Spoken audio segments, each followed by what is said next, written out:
എൻ്റെ സഹോദരങ്ങളെ, ഈ അവസാന കാലഘട്ടങ്ങളിൽ ബാർണബാസ് നോയെ എന്ന് പറയുന്ന വ്യക്തിയിലൂടെ പരിശുദ്ധ അമ്മയും ഈശോയും കൊടുത്ത സന്ദേശങ്ങൾ നമുക്ക് നോക്കാം.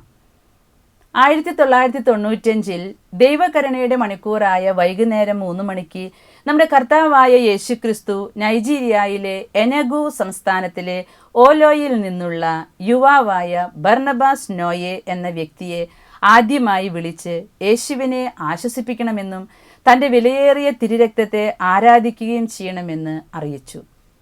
2 വർഷങ്ങൾക്ക് ശേഷം ഒരു ദർശനത്തിൽ കർത്താവ് തിരുരക്ത ജപമാലയും അതിനോടനുബന്ധിച്ച പ്രാർത്ഥനകളും നൽകി.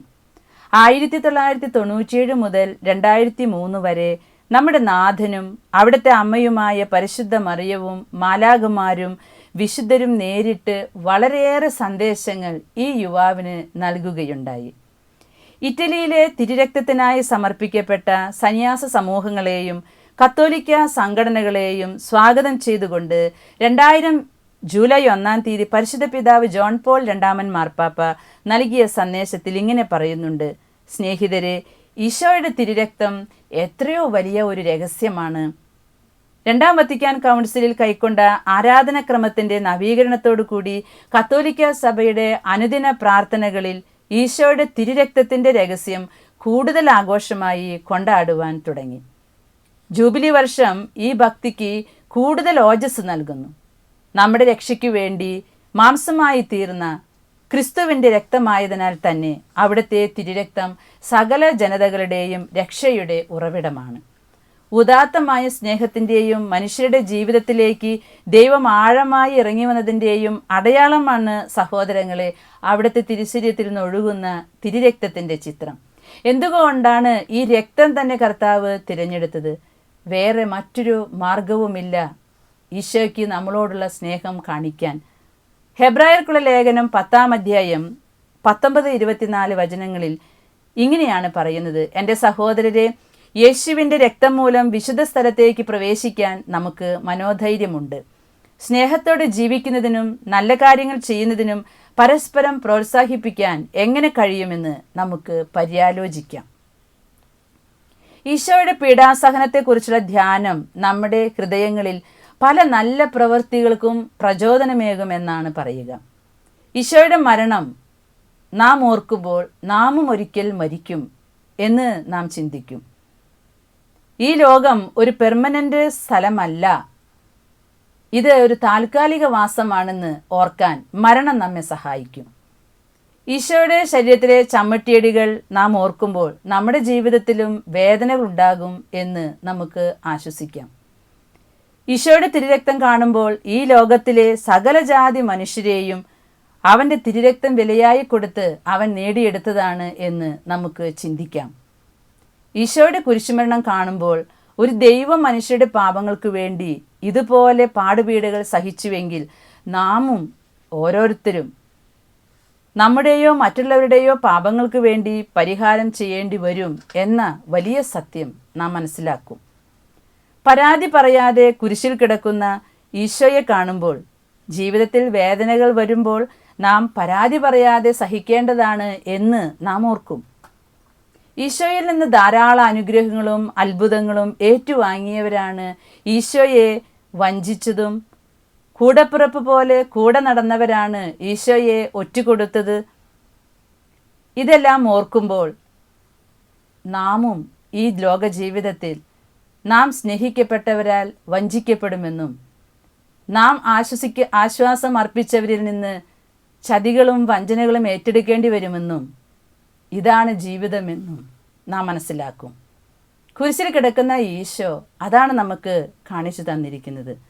അതുകൊണ്ടാണ് മത്തായിയുടെ സുവിശേഷം 5:44 കർത്താവ് ഇങ്ങനെ പറഞ്ഞത്: നിന്നെ സ്നേഹിക്കുന്നവരെ നീ സ്നേഹിച്ചിട്ട് എന്താ പ്രതിഫലം? നിന്നെ ദ്രോഹിക്കുന്നവരെ നീ സ്നേഹിക്ക്, എന്നാലേ പിതാവിൻ്റെ മക്കളാകൂ. ഈശോ പിതാവിൻ്റെ മകനാണ്. അതുകൊണ്ട് കൂടെ നടന്നവർ സ്നേഹിച്ച് നടന്നവർ വഞ്ചിച്ചപ്പോൾ ഈശോ അവർക്കെതിരെ ഒരു പരാതിയും പറഞ്ഞില്ല. പിതാവേ, ഇവർ ചെയ്യുന്നത് എന്താണെന്ന് ഇവർക്ക് അറിഞ്ഞുകൂടാ, അതുകൊണ്ട് ഇവരോട് ക്ഷമിക്കണേ. ഈശോ നമ്മോടും ആവശ്യപ്പെടുന്ന ഇതാണ്: നിന്റെ കൂടെ നടന്നവർ, വിശ്വസ്തയോടെ നിന്നെ അനുഗമിച്ചവർ, നിന്റെ കൂടെ വസിച്ചവർ നിനക്കെതിരെ കരങ്ങൾ ഉയർത്തുമ്പോൾ നീയും ഇതുപോലെ പ്രാർത്ഥിക്കണം. പിതാവേ, ഇവർ ചെയ്യുന്നത് എന്താണെന്ന് ഇവർക്ക് അറിഞ്ഞുകൂടാ, അതുകൊണ്ട് ഇവരോട് ക്ഷമിക്കണേ എന്ന് കർത്താവ് നമ്മെ പഠിപ്പിക്കുകയാണ്. ബർന്നബാസ് നോയയോട് ഈശോ പ്രകാരം പറഞ്ഞു, എൻ്റെ അമ്മയുടെ ജപമാലയ്ക്ക് ശേഷമാണ് ഈ തിരുരക്തത്തിൻ്റെ ജപമാല നീ ചൊല്ലേണ്ടത്. ഈശോയുടെ തിരുരക്തത്തോട് യാചിച്ച് പ്രാർത്ഥിച്ചാൽ തിരുസഭയെ, പുരോഹിത ഗണങ്ങളെ, പശ്ചാത്തപിക്കാത്ത പാപികളെ, ശുദ്ധീകരണ സ്ഥലത്തെ ആത്മാക്കളെ എല്ലാം ഈശോ രക്ഷിക്കുമെന്നാണ് വാഗ്ദാനം കൊടുത്തത്. ലോകം മുഴുവനും വർദ്ധിച്ചു വരുന്ന പാപങ്ങളെക്കുറിച്ച് കർത്താവ് തീവ്രവേദന അനുഭവിക്കുന്നതായിട്ടാണ് ബർന്നബാസിന് കാണപ്പെട്ടത്. പുരോഹിത ഗണത്തിലും വിശ്വാസികളിലുമുള്ള വിശുദ്ധ കുർബാനയോടും കൂദാശകളോടുമുള്ള അവഗണന ലക്ഷക്കണക്കിന് ആളുകൾ നരകത്തിന് പോകുന്നതിന് കാരണമാകുന്നു എന്നാണ് ഈശോ ബർന്നബാസിന് വെളിപ്പെടുത്തി കൊടുത്തത്. ബർന്നബാസ് നോയയോട് ഈശോ പറയുന്നു, എൻ്റെ വിലയേറിയ തിരുരക്തത്തിന് ഇവരെ എല്ലാം നീ സമർപ്പിക്കുകയെന്ന്. എല്ലാ വ്യാഴാഴ്ചയും രാത്രി 11 മണി മുതൽ വെള്ളിയാഴ്ച രാവിലെ 3 മണി വരെ ഗെത്സമേൻ മണിക്കൂറുകളാണ് എന്നാണ് ഈശോ ഈ യുവാവിനെ അറിയിച്ചത്. യേശുവിൻ്റെ തിരുശരീരത്തിൽ നിന്നും മനുഷ്യരുടെ പാപങ്ങൾ ഓർത്തുകൊണ്ട് ഡോറോസിസ് പ്രതിഭാസം മൂലം ഈശോ രക്തം വിയർത്ത മണിക്കൂറാണ് ഇതെന്ന് ഈ യുവാവിനെ കർത്താവ് ഓർമ്മപ്പെടുത്തി. എൻ്റെ സഹോദരങ്ങളെ, നമുക്കും ഓർക്കാം, എല്ലാ വ്യാഴാഴ്ചയും രാത്രി 11 മണി മുതൽ വെള്ളിയാഴ്ച രാവിലെ 3 മണി വരെ ഈശോ വലിയ പീഡനങ്ങൾ ഏറ്റെടുത്തു എന്ന് നമുക്കും ഈ ലോക ജീവിതത്തിൽ ഓർക്കാം. അവൻ്റെ പീഡകൾ ഓർക്കുന്നത് തന്നെ നമ്മുടെ പാപങ്ങൾക്കുള്ള പരിഹാരമാണെന്ന്. ഈശോയുടെ തിരുരക്തത്തോടുള്ള ഭക്തി വിശുദ്ധിയിലേക്കുള്ള വിളിയാണെന്നാണ് പറയുക. 1997 ജാനുവരി 19 ബർന്നബാസ് നോയയോട് യേശുപ്രകാരം പറഞ്ഞു, മകനെ, എൻ്റെ അമ്മ നിന്നോട് കൽപ്പിച്ചതുപോലെ ജപമാല ചൊല്ലുക.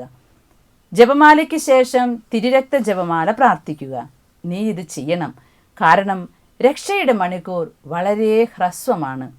മറ്റൊരിക്കൽ ഈശോ ബർന്നബാസിനോട് പറഞ്ഞു, സഹിക്കാൻ എന്നെ തനിയെ വിട്ടിട്ട് നാശം സംഭവിക്കുമ്പോൾ പോലും ഈ ലോകസമ്പത്ത് ഉണ്ടാക്കുവാൻ നീ പായുകയാണോ? ശത്രു വളരെ വേഗം അടുത്തു വരുന്നു.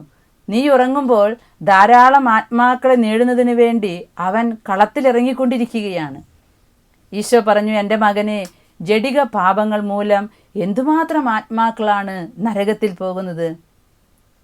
വീണ്ടും ഈശോ ബർന്നബാസിനോട് പറഞ്ഞു, ഒരിക്കലും പുരുഷൻ സ്ത്രീയെ അനുകരിക്കരുത്, സ്ത്രീ പുരുഷനെയും.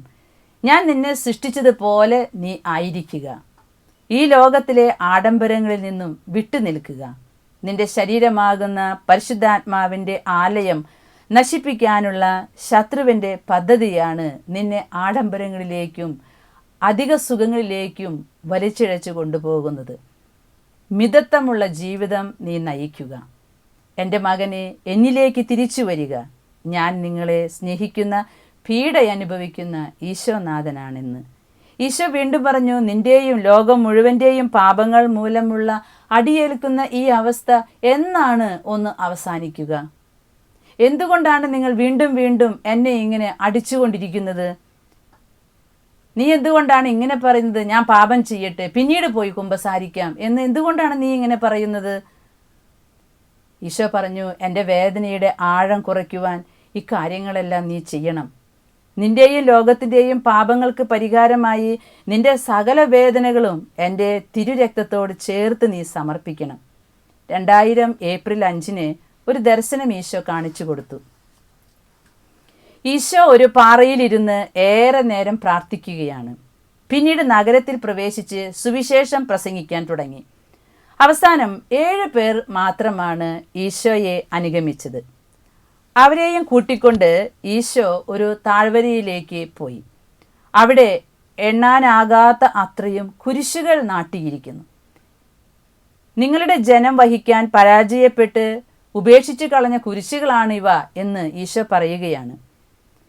കർത്താവ് പറഞ്ഞു, എന്നെ അനുഗമിക്കുവാൻ ആഗ്രഹിക്കുന്നവൻ സ്വന്തം കുരിശെടുത്ത് എൻ്റെ പിന്നാലെ വരണം.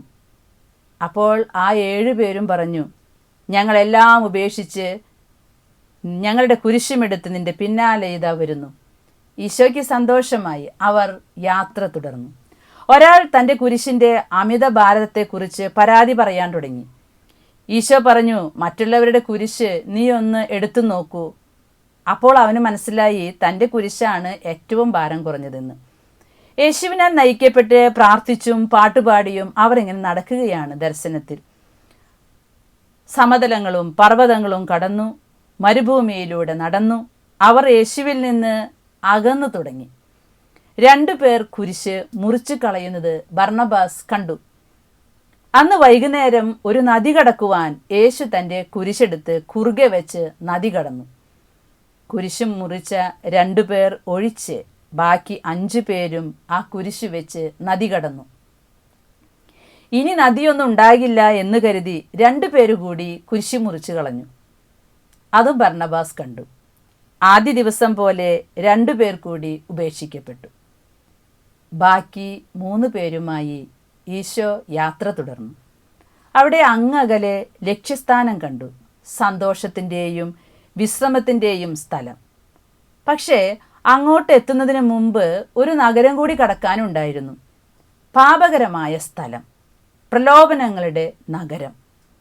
അവിടെ നിൽക്കുകയോ ഒന്നും ഭക്ഷിക്കുകയോ ചെയ്യരുത് എന്ന് ഈശോ പറഞ്ഞു. എവിടെ പാപത്തിൻ്റെ പ്രലോഭനങ്ങളുണ്ടോ ആ വ്യക്തികളിൽ നിന്നും, ആ വസ്തുക്കളിൽ നിന്നും, ആ സ്ഥലങ്ങളിൽ നിന്നും ഓടിയകലണമെന്നാണ് ഈശോ നമ്മെ പഠിപ്പിക്കുക. മനുഷ്യപ്രകൃതിക്ക് ഈ പ്രലോഭനങ്ങളെ പിടിച്ചു നിൽക്കാൻ സാധ്യമല്ലെങ്കിൽ പ്രലോഭനങ്ങളുടെ സ്ഥലത്തിൽ നിന്നും മനുഷ്യൻ ഓടിയകലണം. ഇസ്രായേലിൽ നഷ്ടപ്പെട്ട ആടുകളെ കണ്ടെത്തുവാൻ ഞാൻ നിങ്ങളെ വിടുകയാണ് എന്ന് പറഞ്ഞ് കർത്താവ് ഇവരെ വിട്ടു. അവസാനം നിങ്ങളെ സ്വാഗതം ചെയ്യാൻ ഞാൻ ഇവിടെ ഉണ്ടാകും കേട്ടോ എന്ന് പറഞ്ഞു. പെട്ടെന്ന് ഈശോ മറഞ്ഞുപോയി. ആ നഗരം, സന്തോഷം, സുഖം അവരെ പ്രലോഭിപ്പിച്ചു. 2 പേർ ആ ജനത്തോട് ചേർന്നു. ശേഷിച്ച ഒരാൾ സ്വന്തം കുരിശുമെടുത്ത് വിശ്രമസ്ഥലത്തേക്ക് എത്തി. സൂര്യനേക്കാൾ പ്രഭയുള്ള ഒരു കിരീടവുമായി കർത്താവ് മേഘങ്ങളിൽ ഇറങ്ങി വരുന്നത് ആ മകൻ കാണാറായി.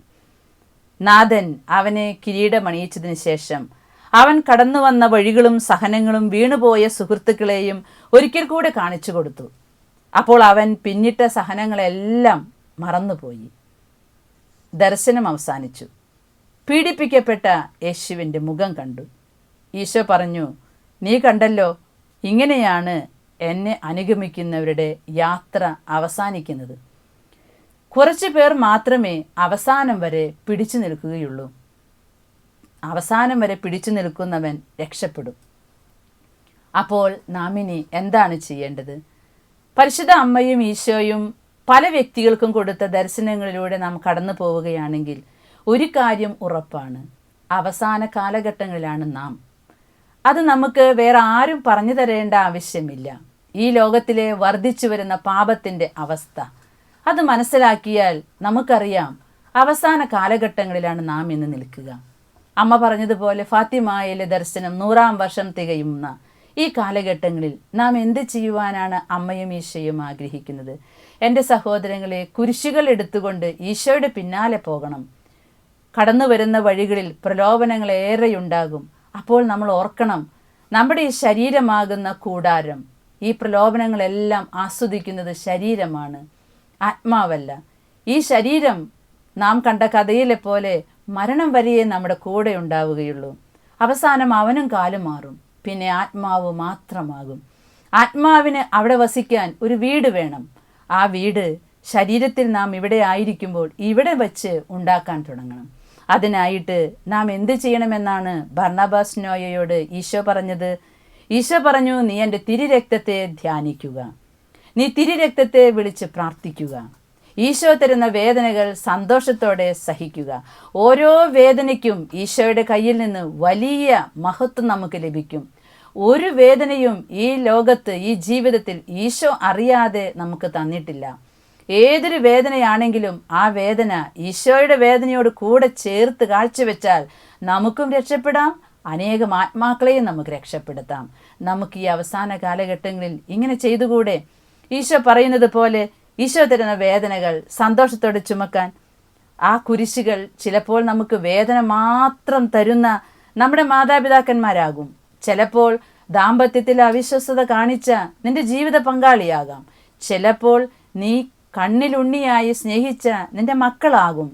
ചിലപ്പോൾ നിന്റെ അയൽവാസികളാകാം. ചിലപ്പോഴോ ഒരിക്കലും സ്വസ്ഥത തരാത്ത സഹപ്രവർത്തകരാകാം. ഇവരെല്ലാം ഈശോ വെഞ്ചരിച്ചു തന്ന കുരിശുകളാണ്. ഈ കുരിശുകളെ നമുക്ക് ചുമക്കാം.